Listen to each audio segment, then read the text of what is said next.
Season 1.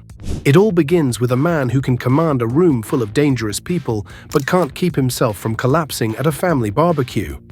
That man is Tony Soprano, and in the very first moments of The Sopranos, we watch him walk into a therapist's office like it's the most ordinary thing in the world.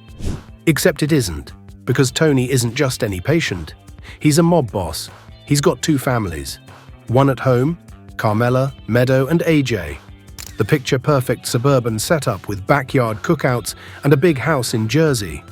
And one on the streets, Uncle Junior, Pussy Bompensiero, Silvio Dante, Paulie Walnuts, the North Jersey mob crew. And Tony is stuck right between both worlds. But Tony's starting to crack.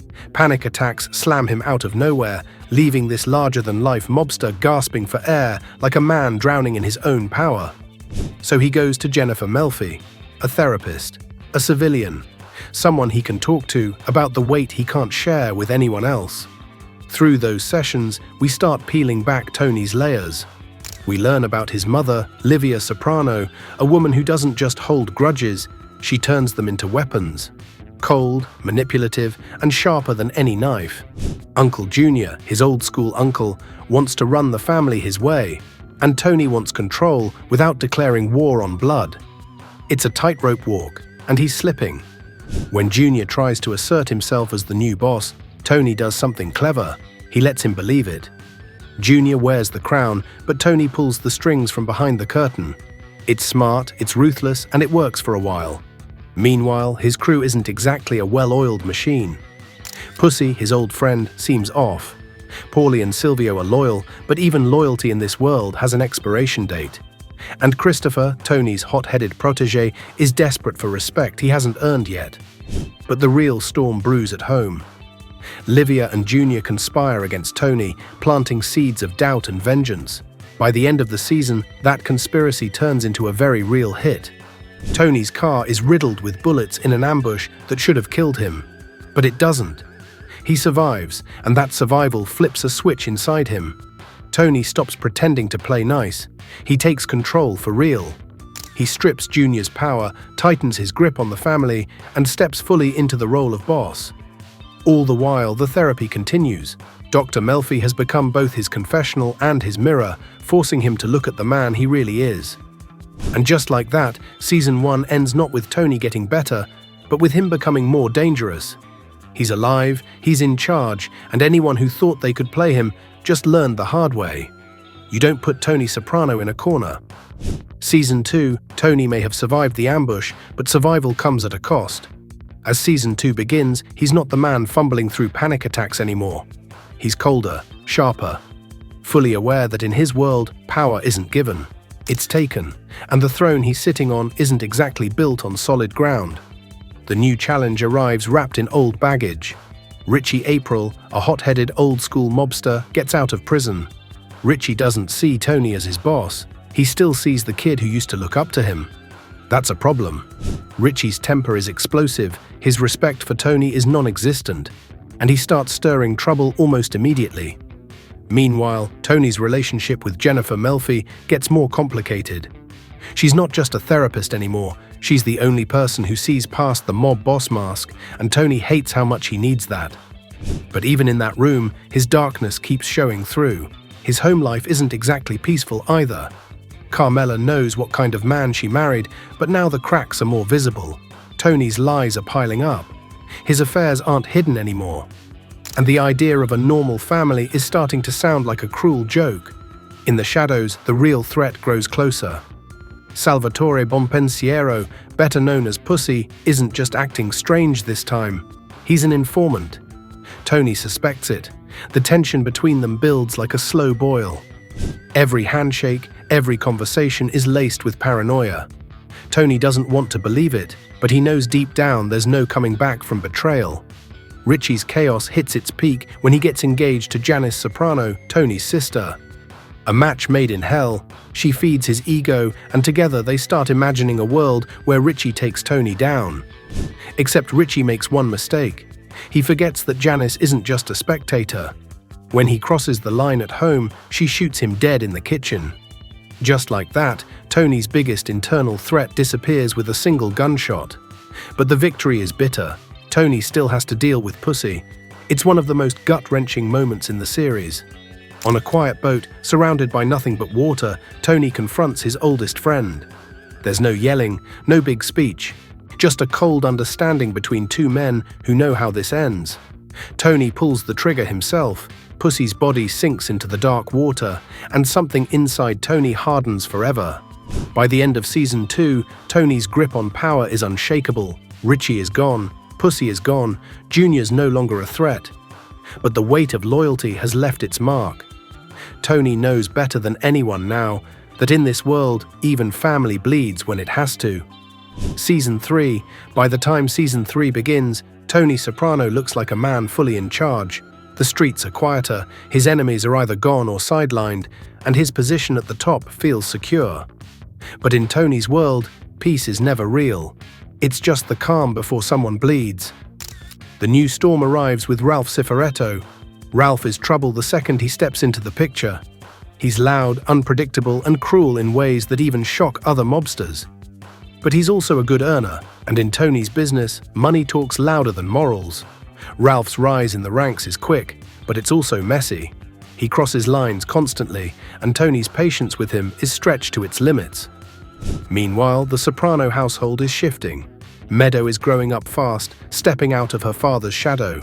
She's in college now, asking hard questions about who her father really is. She loves him, but she can't unsee the cracks in the image of the man who raised her. Jay, on the other hand, drifts in the opposite direction. Immature, aimless, and struggling to find himself, he becomes a mirror of Tony's worst fears about what kind of legacy he's leaving behind. One of the season's most devastating arcs belongs to Jackie April Jr. He's supposed to be the smart one, the kid who escapes the life that destroyed his father. But instead, he tries to play gangster. In a world he doesn't truly understand, he makes one reckless move after another, and it costs him everything. When Jackie Jr. robs a card game, Tony doesn't need to say the words. Everyone knows what has to happen. Jackie Jr. is executed, and Meadow's faith in her father dies with him. As all this unfolds, the shadow of Tony's mother, Livia Soprano, still looms large. But this time she doesn't make it to the end. Her death is complicated. It's not triumphant or emotional, it's unsettlingly hollow. She was the source of so much of Tony's pain, and now she's just gone. That emptiness only pushes Tony deeper into his own darkness. Ralph continues to be a thorn in Tony's side, testing him at every turn. Their relationship isn't just tense, it's a ticking bomb. Tony knows it, Ralph knows it, everyone around them knows it. But for now, they coexist because Ralph brings in too much money to get rid of. That uneasy alliance says everything about how this world really works. And in therapy, Tony's mask starts slipping again. The more control he tries to hold on to, the more obvious it becomes that he's losing it. He can't control his family, he can't control his emotions, and he certainly can't control the violence that keeps spreading like a wildfire. Season 3 ends with the illusion shattered. Tony may be the boss, but control is a fantasy he keeps chasing. In the Soprano world, the throne isn't a seat of power, it's a target. Season 4. By the time Season 4 begins, Tony Soprano has everything he once wanted. The crown isn't just his anymore, it fits perfectly. He's the undisputed boss of North Jersey, his crew is loyal, and his enemies are mostly under control.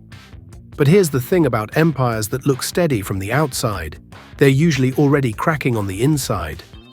The season opens with a problem Tony hates more than gunfire. Money. Business is slowing down, the economy is tightening, and the lifestyle he's built isn't cheap to maintain. Everyone in the crew wants their cut, and Tony's personal spending keeps climbing. On top of that, Carmela is starting to see their financial situation for what it really is. For years, she's lived in the illusion of security.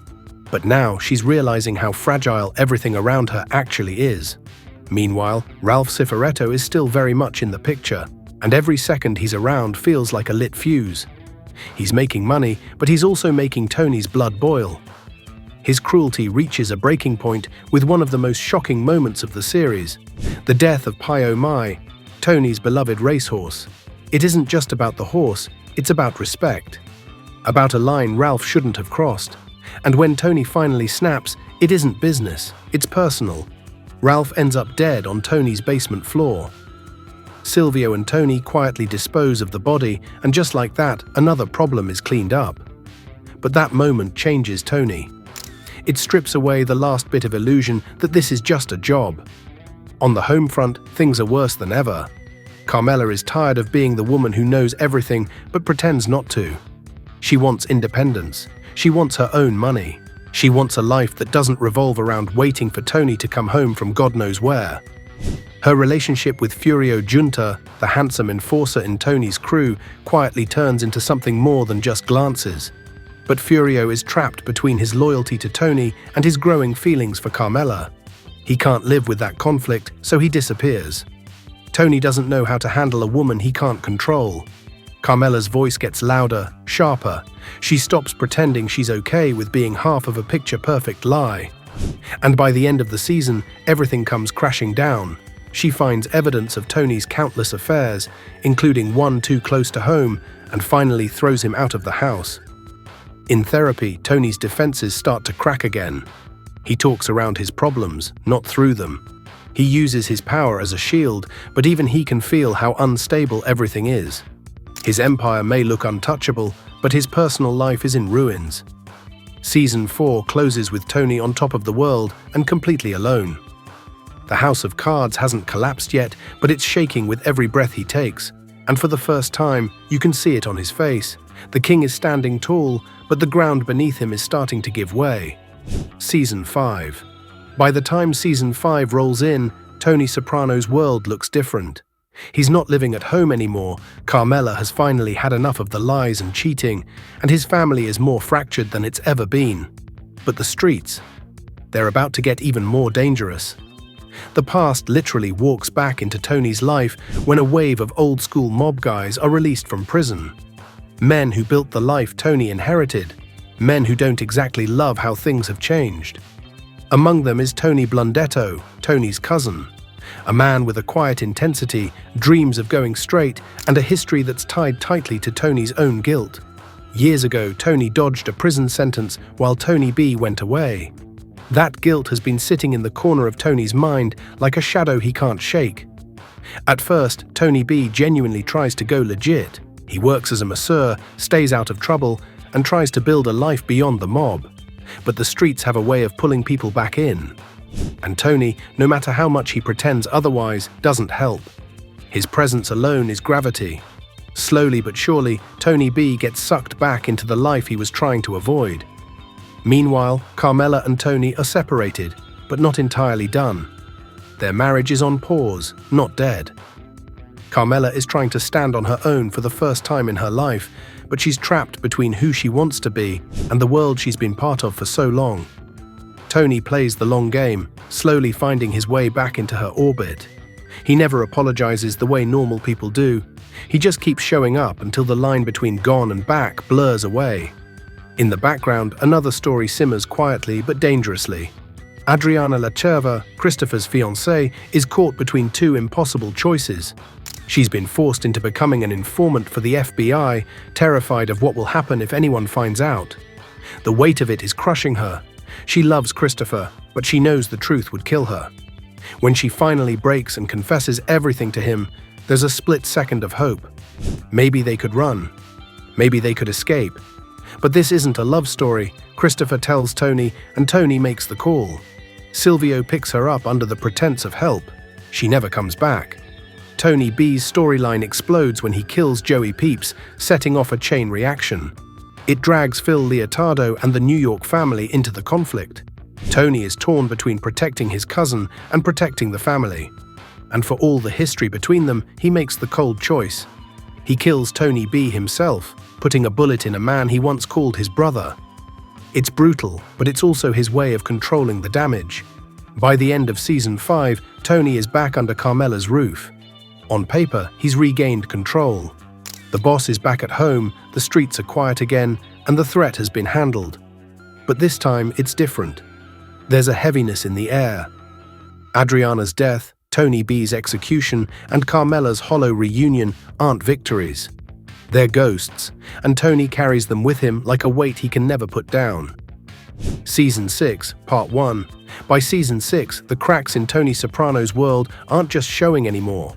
They're wide open. Everything he's built, everything he's tried to control, is starting to close in around him. And this time, it's not just about enemies on the street. It's about life itself. The season kicks off with a gunshot. Not on some rival, but on Tony. Junior Soprano, slowly losing himself to dementia, shoots Tony in the stomach after mistaking him for someone else. It's a shocking moment. The man who always seemed untouchable, the one everyone feared, is suddenly lying on the floor bleeding out. For the next several episodes, Tony hovers between life and death, caught in a surreal, dreamlike state. In this coma, he isn't the mob boss. He's just a man wandering through an alternate version of himself. No power, no violence, no empire. Just Tony. It's one of the most striking stretches of the series because it strips away all the noise and shows us how fragile he really is. When he wakes up, everything feels different. He's weaker, quieter, more reflective. But the world doesn't slow down just because Tony almost died. Phil Leotardo and the New York crew are tightening their grip. The tension between New Jersey and New York is simmering again. And Tony's recovery makes him look vulnerable, something he hates more than anything. At home, Carmela tries to nurse him back to health, but she can feel the shift too. Tony isn't the same. He's still dangerous, still sharp, but that near-death experience rattled something in him. Ajay drifts through life, unfocused, lost, and Meadow is further away than ever. Tony's family may be together physically, but emotionally, they're each in their own orbit. And then there's Vito Spatafore. When his secret life is exposed, it sets off one of the most dramatic subplots of the season. In the brutal, unforgiving world of the mob, being gay isn't something anyone tolerates. Vito flees, trying to start a new life, trying to live freely for once. But Tony is stuck between two sides of himself. The pragmatic boss who sees value in keeping Vito alive, and the man who knows the old world won't allow it. In the end, the street wins. Vito is murdered, and any flicker of progress dies with him. Meanwhile, Christopher Moltisanti is unraveling. Addiction, resentment, and the pressure of living under Tony's shadow push him deeper into a spiral. He has a new family now, a wife and a child on the way. But it doesn't fill the void. Christopher wants to be his own man, but Tony never truly lets him. That tension simmers under every interaction they share. And Tony himself is starting to face a reality he's always pushed away. Mortality, age, the creeping realization that the world doesn't bend the way it used to. His near-death experience doesn't make him a better man, just a more dangerous one with less patience for anything that stands in his way.